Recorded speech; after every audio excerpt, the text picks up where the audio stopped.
ولا قوة إلا بالله العلي العظيم بسم الله الرحمن الرحيم الحمد لله العالم العليم القادر الكبير الذي ليس له نوع ولا جنس ولا نظير الذي أمر النبي البشير والنذير وصاحب المعراج والسراج المنير يا أيها الرسول بلغ ما أنزل إليك من ربك في خم الغدير فقال رسول الله من كنت وليه فعلي وليه والأمير الصلاة والسلام والتحية والإكرام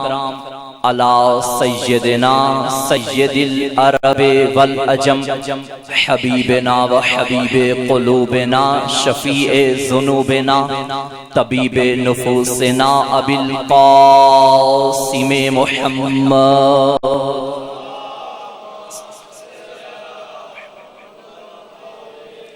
ثم الصلاة والسلام والتحية والإكرام على آله الطيبين الطاهرين المعصومين المظلومين المنتخبين المنتجبين واللعنة الله على أعدائهم أجمعين ومكسر فضائلهم ومنكر ولايتهم ومناكبهم أجمعين أما بعد فقد قال علي بن الحسين عليه السلام بسم الله الرحمن الرحيم اعطينا ستا وفضلنا بسبع درود بر محمد و آل محمد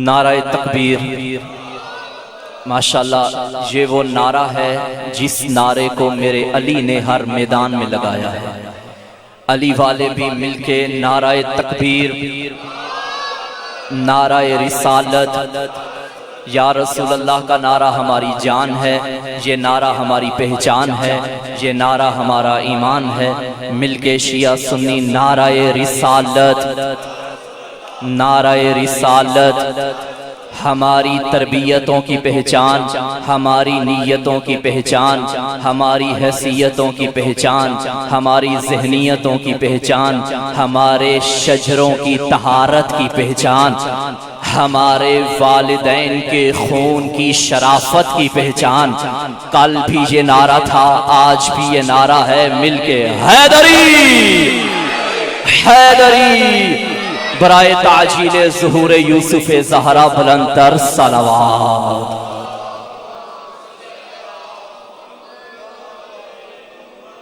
اجازت ہے گفتگو شروع کی جائے تمام تعریفیں اس ذات وحدت کے لیے جو شکم مشرق سے نو مولود آفتاب کو پیدا کرتا ہے جو ادب سن لیتے ہو شکم مشرق سے جو شکم مشرق پہ بولے ہو سلام شکم مشرق سے نو مولود آفتاب کو پیدا کرتا ہے پھر اسی آفتاب کو اس کی کرنوں سمیت مغرب کے قبرستان میں دفن کر دیتا ہے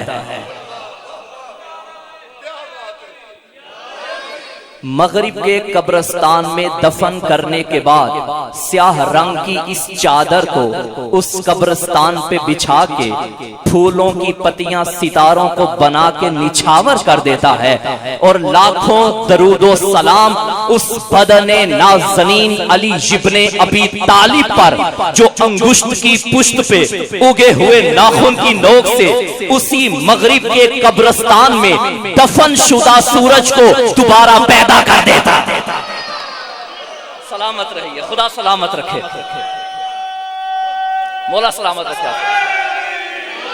یا علی جزاک اللہ اسی میں پھر پڑھ دیتا ہوں مغرب کے قبرستان سے دوبارہ پیدا کر دیتا ہے میں کہتا ہوں وہ اللہ کے جسے اتنی فکر ہے کہ میں نے کسے کہاں دانا دینا ہے وہ اتنی فکر کرتا ہے کہ جو میری قدرت سے بنی ہوئی مخلوق مچھلی ہے سمندر میں بھی رہتی ہے تو اس کے دانے کا بھی انتظام کروں۔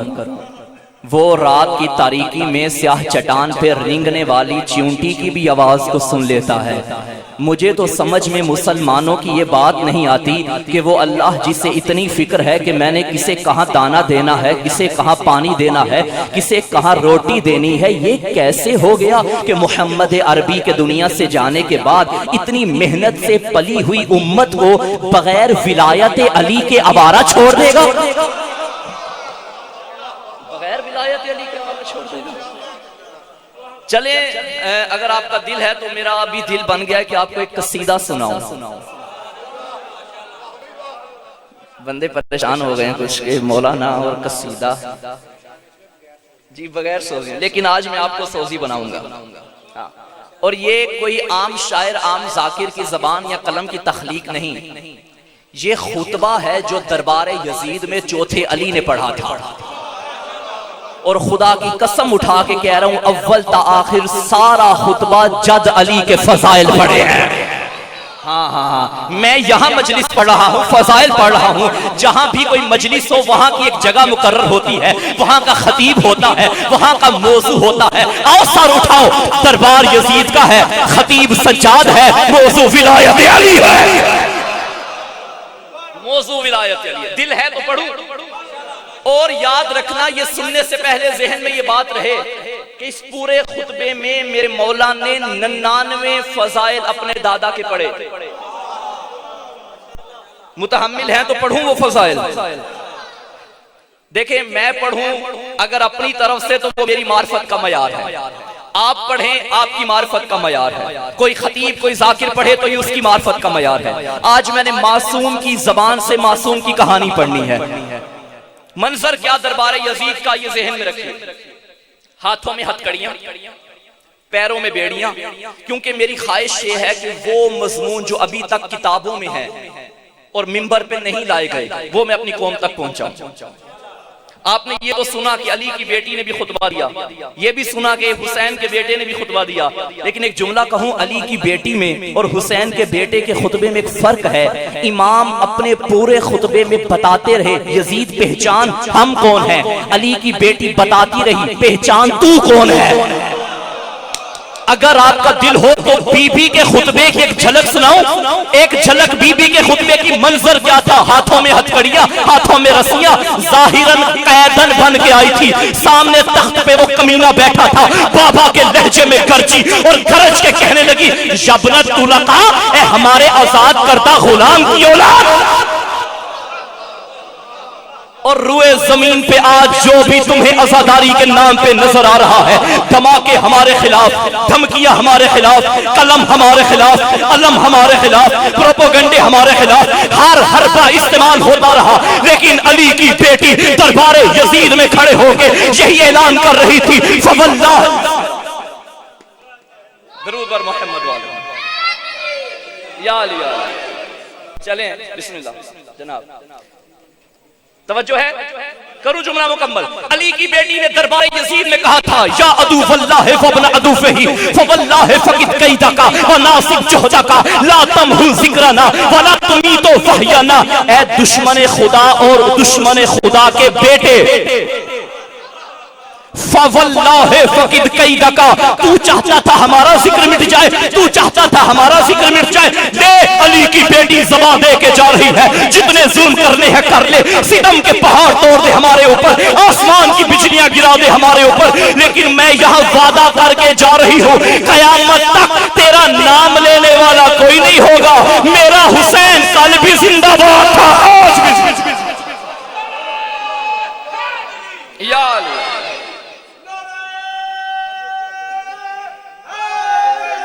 یا علی۔ تو امام نے پورے خطبے میں بتایا کہ ہم کون ہیں، بی بی نے بتایا کہ تو کون ہے۔ آہستہ سے ایک فقرہ پڑھوں، تولا کرنا ہمیں سجاد نے سکھایا، تبرہ کرنا علی کی بیٹی نے سکھایا ہے۔ ہاں یہ تبرہ ہمارے فروع دین میں ویسے ہی ہے جیسے نماز ہے۔ تبرہ کا کیا مطلب؟ نہیں مانتے ہم نہیں جانتے، بس بات ختم۔ ہمیں پتہ ہی نہیں وہ کون ہے، ہمیں معلوم ہی نہیں وہ کون ہے، کیا ہے۔ جسے علی جیسا رہبر ملے اسے در بدر کی ٹھوکریں کھانے کی ضرورت نہیں پڑتی۔ پڑھوں خطبہ شروع کروں؟ ہاتھوں میں ہتھکڑیاں، پیروں میں بیڑیاں، گردن میں توپ، جھکا ہوا سر، مضمون میرا یہی ہے۔ اس یزید نے ایک بلندی کی جگہ پہ اپنے کرائے کے خطیب کو کھڑا کیا اور اس سے کہا کہ بنو امیہ کے فضائل پڑھو۔ توجہ یہاں رکھیں، آنا جانا رہے گا، آپ توجہ یہاں رکھیں۔ بنو امیہ کے فضائل پڑھو۔ اس نے آ کے یزید کے فضائل پڑھنے شروع کیے، یزید یہ ہے، یزید وہ ہے، یزید جیت گیا کربلا میں، حسین ہار گئے۔ ابھی یہ کہہ ہی رہا تھا کہ یزید جیت گیا، حسین ہار گئے، جھکا ہوا سر اوپر اٹھا، فرمایا خبردار یہ خیال نہ کرنا کہ تو جیت گیا اور ہم ہار گئے، یہی چاہتا تھا نا اذانیں مٹ جائیں، ابھی تیرے ہی دربار سے اذانیں نہ دلواؤں تو مجھے سجاد نہ کہنا، میں منواؤں گا حسین جیت گئے۔ اب اس نے جب یزید کے فضائل پڑھنے شروع کیا، امام نے یزید سے مخاطب ہو کے فرمایا، اے یزید اجازت ہے میں بھی ان لکڑیوں کے ڈھیر پہ آؤں؟ توجہ رکھیے گا، منبر نہیں کہا، لکڑیوں کا ڈھیر۔ اجازت ہے میں بھی لکڑیوں کے ڈھیر پہ آؤں؟ میں کہوں گا آل محمد کے مزاج کے بھی کیا کہنے، منبر بنانے پہ آئیں تو پالانوں کا بنا لیتے ہیں، نہ مانے تو منبر کو بھی منبر نہیں کہتے۔ ہر وہ منبر، مولا نے بتا دیا، ہر وہ منبر جہاں سے ولایت علی بیان نہ ہو وہ منبر نہیں، لکڑی کا ڈھیر ہوتا ہے، وہ لکڑی کا ڈھیر ہوتا ہے۔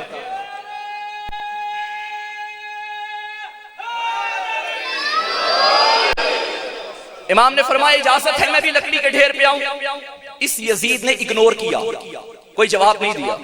میرے مولا نے پھر سوال کیا، اجازت ہے میں آؤں اور خطاب کروں؟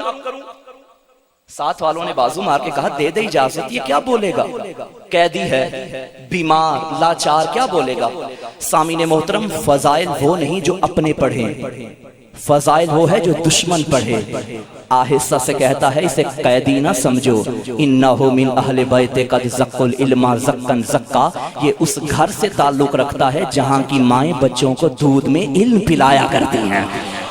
ہاں، یہ کوئی عام خانوادے کا فرد نہیں ہے، یہ حسین کا بیٹا علی ہے۔ اس نے نہ چاہتے ہوئے، بس بات ختم کروں، تمہید ختم، نہ چاہتے ہوئے اس نے میرے مولا کو اجازت دی، آ جائیے اور خطاب کیجئے۔ اب میرے مولا نے چلنا شروع کیا، اب ساری تمہید ختم، اپنے موضوع پہ آ گیا۔ امام کا خطبہ، وہ خطبہ جس میں اپنے دادا علی کے 99 فضائل پڑے ہیں۔ جاگنا نیاز حسین آج در نجف لودرے میں شاہ نجف کی دہلیز کا نوکر آپ کے سامنے فضائل شاہ نجف، فضائل علی چوتھے علی کی زبان سے سنانے جا رہا ہے۔ امام آئے، یوں لگ رہا تھا سجاد نہیں چل رہے، فاتح خیبر در خیبر اکھاڑنے کے لیے آ رہا ہے۔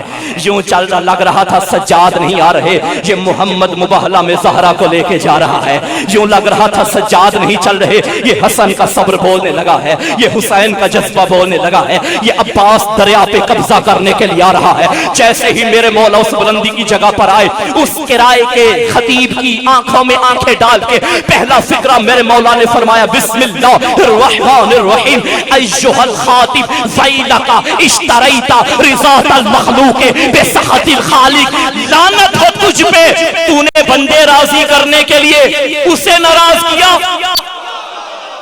آخری بندے تک توجہ، تم نے بندے راضی کرنے کے لیے اسے ناراض کیا۔ پتا چلا خطیب ہے دو طرح کے، جو پہلے تھا وہ یزیدی تھا، جو اب آیا وہ حسینی آیا۔ تو معلوم ہو گیا میرے مولا کی زبان سے، جو بندے راضی کرنے کے لیے اللہ کو ناراض کرے وہ یزیدی خطیب ہوتا ہے، جو اللہ اور 14 کو راضی رکھے وہ حسینی خطیب ہوتا ہے۔ امام سجاد کا فکرہ،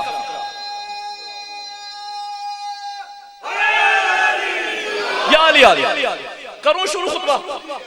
اب میرے مولا نے پورے دربار میں دیکھا، اب یہ ذہن میں رکھیے گا، یہ وہ منبر تھا جہاں سے میرے علی پہ لان تان کیا جاتا رہا۔ شام کے دربار میں چوتھے علی نے اپنے دادا علی کے فضائل پڑھنے شروع کیے اور فرمایا، بسم اللہ الرحمن الرحیم، ایھا الناس اوتینا ستن وفضلنا بسبع اوتینا العلم والحلم والسماحة والفصاحة والشجاعة والمحبة في قلوب المؤمنين وفضلنا بأننا منا النبي المختار ومنا الصديق ومنا الطيار ومنا أسد الله وأسد رسوله ومنا سبط هذه الأمة من عرفني فقد عرفني ومن لم يعرفني أنباته بحسبي ونسبي أيها الناس أنا ابن مكة ومنى أنا ابن زمزم وصفا انا ابن آپ خاموش رہیں گے میں پڑھتا جاؤں گا انا ابن مکہ ومنا انا ابن زمزم وصفا انا ابن من حمل رکن باطراف الردا انا ابن خیر من انتظر وارتدا انا ابن خیر من انتقل واختفى انا ابن خیر من طاف وسعى انا ابن خیر من حج ولبى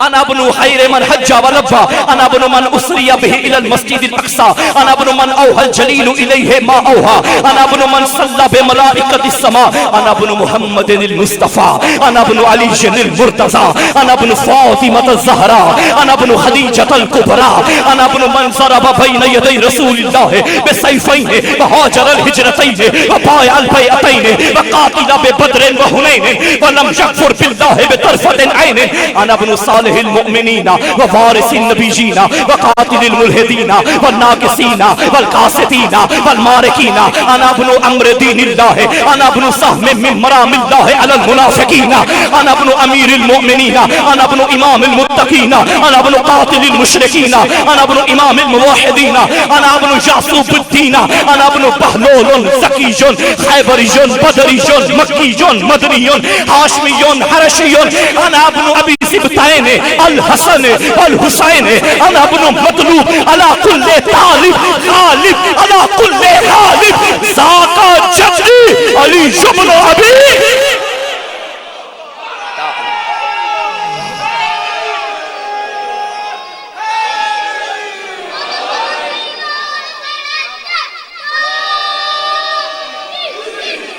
یوں لگ رہا تھا سجاد کی زبان نہیں چل رہی علی کی ذوالفقار چل رہی ہے میں سب کی طرف سے ایک جملہ شاہ نجف کی بارگاہ میں عرض کروں گا یا علی وہ کام شام میں آپ ذوالفقار کر سکی جو چوتھے علی کی زبان نے کیا ہے ایک خطبے سے لوگ کہتے ہیں نا کہ کربلا میں یعنی اسلام کے لیے عباس لڑے اور سجاد نہیں لڑے غلط عباس بھی لڑے سجاد بھی لڑے لیکن دونوں کی جنگوں میں فرق ہے 9,72,000 جو لڑ کے 9,00,000 یزیدیوں کو یزیدی رکھے حسینیوں کو حسینی رکھے اسے عباس کہتے ہیں اور جو شام کے دربار میں اپنی زبان کو ذوالفقار بنا کے یزیدیوں کو حسینی بنائے اسے سجاد کہتے ہیں آہا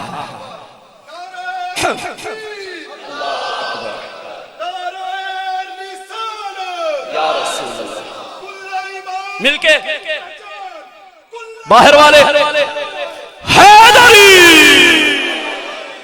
کرو شروع ترجمہ امام نے فرمایا شام والو سنو اللہ نے ہمیں 6 چیزیں عطا کی اور 7 فضیلتیں عطا کی چیزیں کتنی 6 فضیلتیں کتنی میں سارا ترجمہ نہیں کروں گا ہو بھی نہیں سکتا ایک مجلس میں دامن وقت میں اتنی وسعت بھی نہیں ہے بس چن چن کے آپ کے سامنے بیان کرتا ہوں 6 چیزیں 7 فضیلتیں چیزیں کون سی ہیں اوتینا العلم اب میرے پاس ٹائم نہیں ورنہ اس کی وضاحت کرتا اوتینا العلم والحلم والسماحة والفصاحة والشجاعة والمحبة فی قلوب المؤمنین اللہ نے ہمیں علم دیا حلم دیا فصاحت دی شجاعت دی سماحت دی اور نیک ماؤں کے نیک بچوں کے دلوں میں ہم 14 کی محبت کو رکھا ممکن ہے میرا کوئی جوان اعتراض کرے مولانا آپ ڈنڈی مار گئے بھائی کیا ڈنڈی ماری آپ نے ترجمہ غلط کیا کیا ترجمہ غلط کیا عربی میں ہے تو والمحبۃ فی قلوب المؤمنین شاہ صاحب والمحبۃ فی قلوب المؤمنین مومنین کے دلوں میں محبت ترجمہ تو یہ بنتا ہے اور آپ نے ترجمہ کیا نیک ماؤں کے نیک بچوں کے دلوں میں ہم 14 کی محبت پوری ذمہ داری سے طالب علمانہ ذمہ داری اٹھا کے کہہ رہا ہوں اس امامے کی لاج رکھتے ہوئے کہہ رہا ہوں پوری ذمہ داری سے کہہ رہا ہوں ترجمہ میں نے ٹھیک کیا ہے کیونکہ مومن ہوتا ہی وہ ہے جس کی ماں نیک ہوتی ہے ہاں بد کردار ماں کی اولادوں کو کیا پتا کہ علی کیا ہے میرا جملہ ہوتا دیوار پہ دے مارتے، میرا سلام عاشق ولایت علی، مرد مجاہد، مرد قلندر، بڑھاپے کے عالم میں ہاتھ میں عصا لیے ہوئے ابو ذر غفاری جندب ابن جنادہ مدینے کی گلیوں میں کچھ خاص گھروں کے دروازے کھٹکھٹا کے لوگوں سے کہا کرتے تھے ایھا الناس اما سمعتم عن رسول اللہ صلی اللہ علیہ وآلہ وسلم ادبوا اولادکم علی ولایت علی ابن ابی طالب فمن ابا فانظر فی شان امہ۔ لوگوں کیا تم نے محمد کی زبان سے نہیں سنا کہ اپنے بچوں کو خط ولایت علی پہ تربیت دیا کرو؟ اگر بچے علی کی ولایت نہ مانے، بچوں سے کچھ نہ کہنا، ان کی ماں سے پوچھو غلطیاں کہاں پہ کی، غلطیاں کہاں پہ۔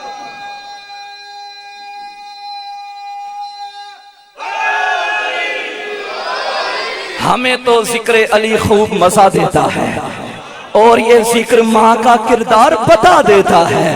چہرے تو کچھ ہلتے ہیں، کچھ تو اتر ہی جاتے ہیں۔ ذکر حیدر ہمیں نسلوں کا بتا دیتا ہے۔ سلام کیا کرو اپنی ماں کو۔ جی میں بس کر سکتا ہوں۔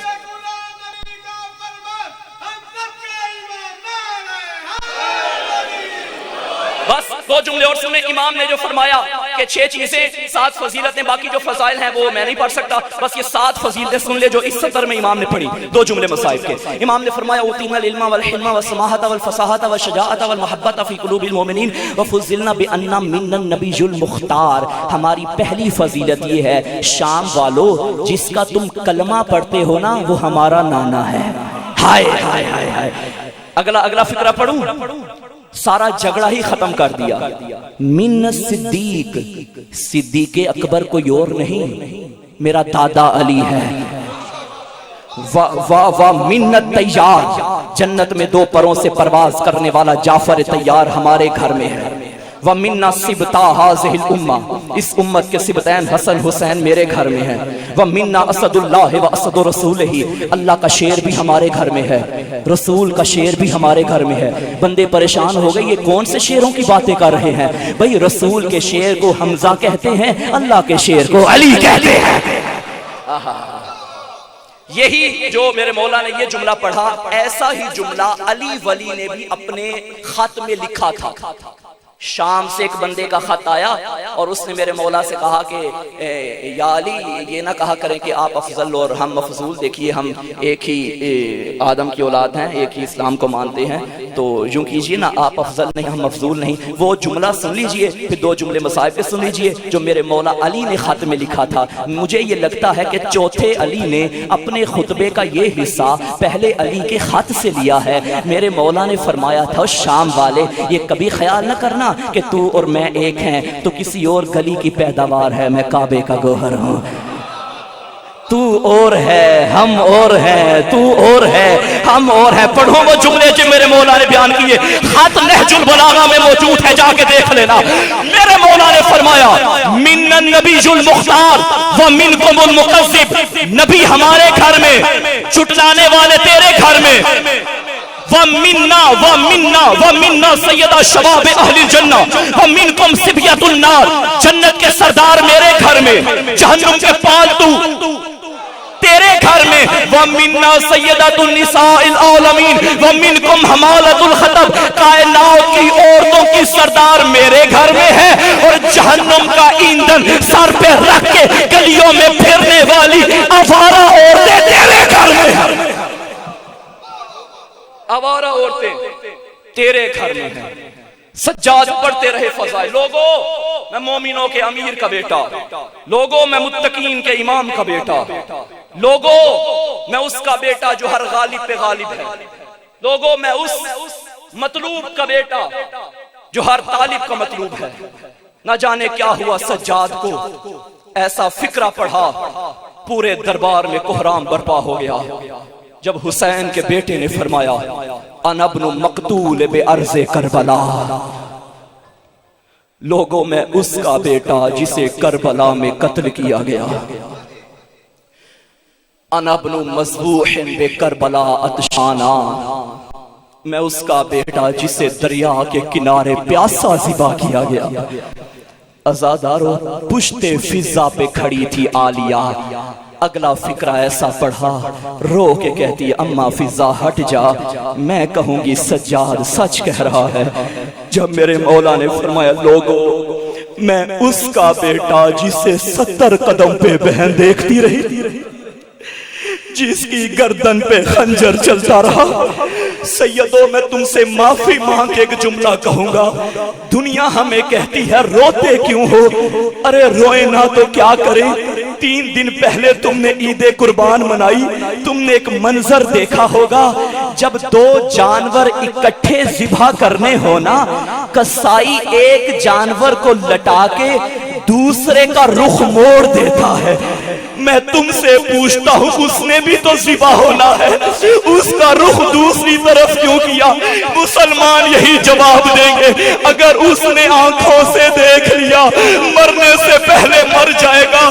اب مجھے بتا کیسے زندہ رہی سکینہ، کیسے ماتم کرنا سادارو، کیسے زندہ رہی زینب کبریٰ؟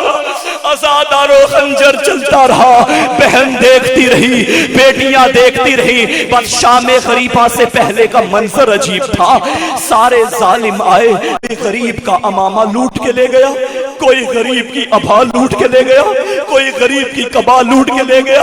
ایک ظالم کہتا ہے جب میں لاشا حسین کے قریب گیا مجھے کچھ نہ ملا، مجھے غریب کے کمر پہ کمر بند نظر آیا۔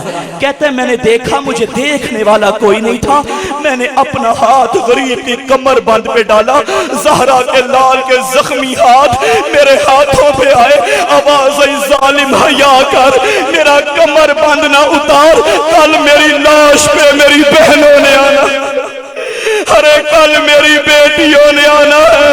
آخری فکرہ سنو آزادارو جی بھر کے ماتم کرنا، ظالم لوٹتے گئے، اللہ کی لعنت ہو ایک کمینے پہ جسے تم جمال کہتے ہو۔